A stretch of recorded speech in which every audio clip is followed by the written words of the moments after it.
Assalamualaikum warahmatullahi wabarakatuh. Sebelum saya memulai tutorial kali ini, saya ingin memperkenalkan diri terlebih dahulu. Oke, perkenalkan, nama saya Muhammad Sodik Mutakin. Saya mahasiswa Politeknik Gajah Tunggal, jurusan Teknik Elektronika, semester 5. Dan pada video kali ini, saya ingin memberikan sebuah tutorial untuk melakukan uji validitas kuesioner menggunakan software SPSS. Biasanya data atau software ini digunakan untuk memvaliditas data kuesioner yang kita gunakan untuk skripsi ataupun penelitian. Oke, mungkin bisa langsung saja kita mulai tutorialnya. Tapi jangan lupa untuk like, komen, dan subscribe.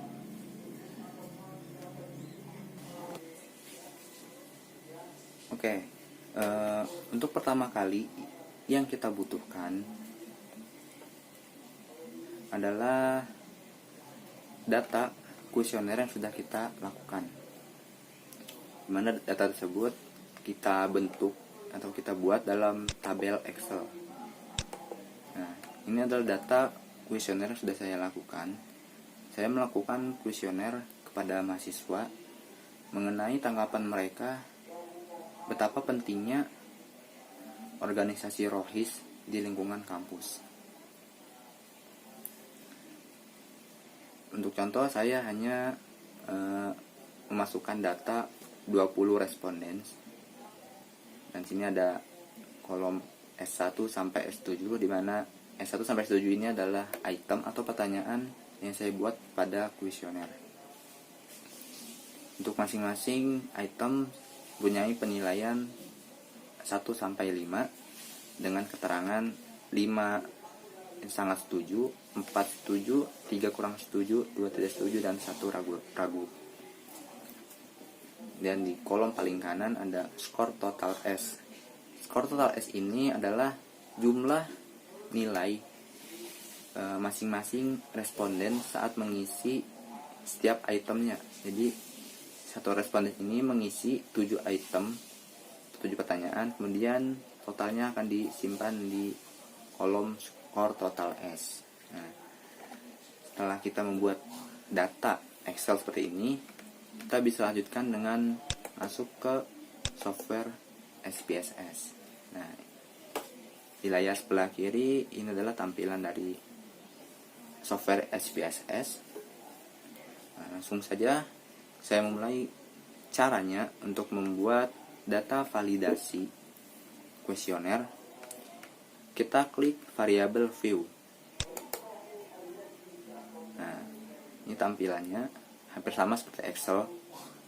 Nah, kemudian kita tuliskan di sini S1, ke bawahnya S2, kita isi sampai S7 sesuai dengan jumlah tadi, item kita ada 7 ya. Nah, kemudian di baris ke-8 ini kita isikan dengan total underscore S. Nah, hanya harus menggunakan underscore ya, tidak bisa menggunakan spasi. Dan ada type with desimal. Nah, banyak sekali. Yang perlu kita ubah di sini hanyalah kolom desimal, karena tadi data kita hanya bilangan bulat ya, tidak ada desimalnya, maka desimal ini kita ubah menjadi 0 semua.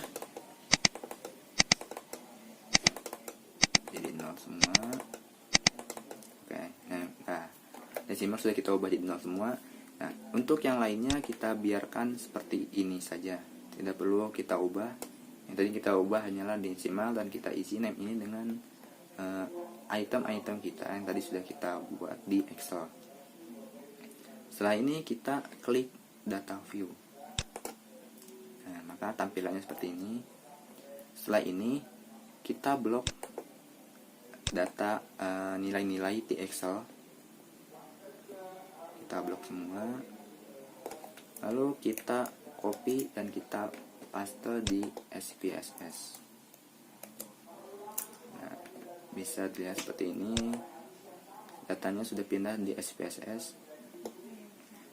Untuk itu kita lanjutkan dengan klik menu analis, lalu correlate dan divariate. Nah, sebelah kiri ini ada kolom atau tadi item-item kita ya. Ini kita klik, kita lock semuanya. Kita dapat menekan Ctrl+A untuk memblok semuanya. Kemudian kita klik panah ini untuk memindahkan data-data yang di kolom sebelah kiri ini ke kolom sebelah kanan atau variabel. Nah, kita klik, sudah pindah. Untuk yang bagian bawahnya bisa dilihat, ini kita biarkan seperti ini saja. Kita centangnya di person, kemudian kita klik OK. Nah, tampilannya akan seperti ini. Maka saya perbesar. Cukup banyak data-datanya, banyak sekali angka-angkanya. Nah, saya akan menjelaskan sedikit di tampilan ini.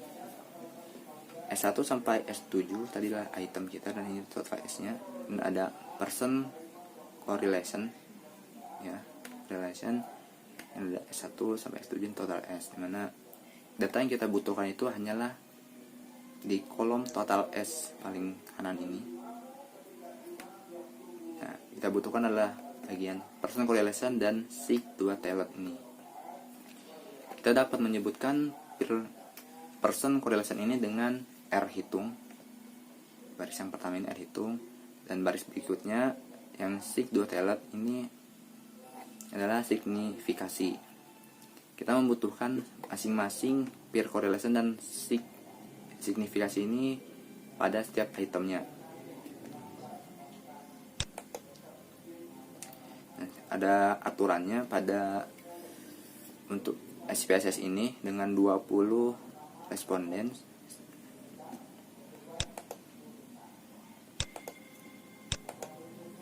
Nah, ini adalah aturannya. Dasar pengambilan uji validitas person. Dapat dibaca perbandingan nilai R hitung dengan R tabel. R hitung itu adalah tadi person correlation pada bagian total S paling kanan. Ini tiap item mempunyai R hitung dengan R tabel. Nah, R tabel didapatkan dari tabel distribusi nilai R tabel signifikansi 5%. Dengan datanya tadi 20N, N-nya 20, kita peroleh R tabelnya sebesar 0,444. Ini dapat dari mana? Ini dapat dari tabel distribusi nilai R tabel signifikansi 5% ini. N kita tadi kan 20 atau 20 orang ya yang kita lakukan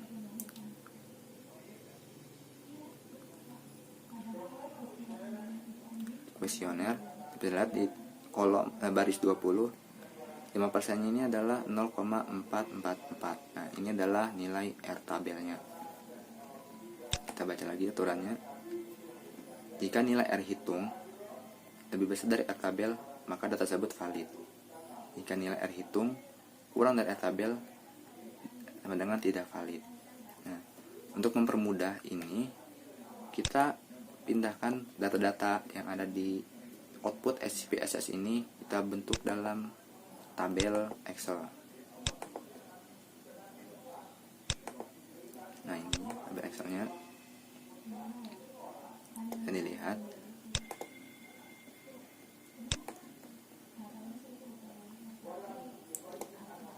Nomor item tadi 1 sampai 7.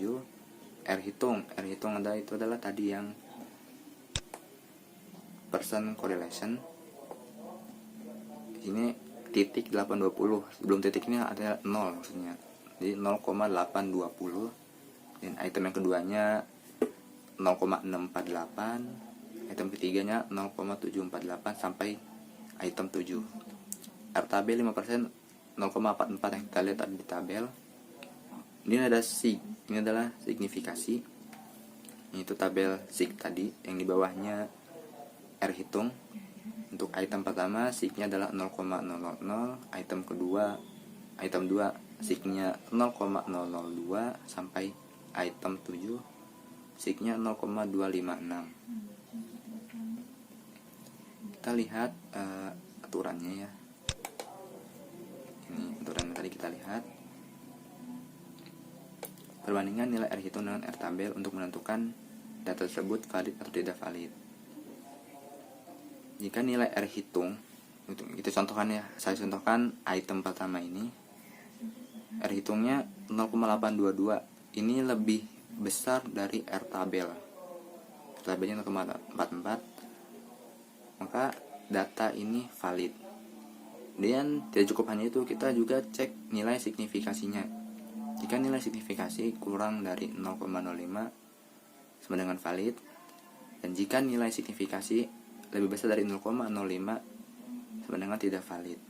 Nah, masih di item yang pertama, nilai signya tadi adalah 0,0004. Ini lebih kecil dari 0,05, maka termasuk valid. Nah, kita tuliskan kriterianya di kriterianya itu valid. Kemudian kita contohkan lagi item kedua, R hitungnya 0,648. Ini lebih besar daripada R tabelnya hanya 0,444. Dan nilai signifikasinya 0,002.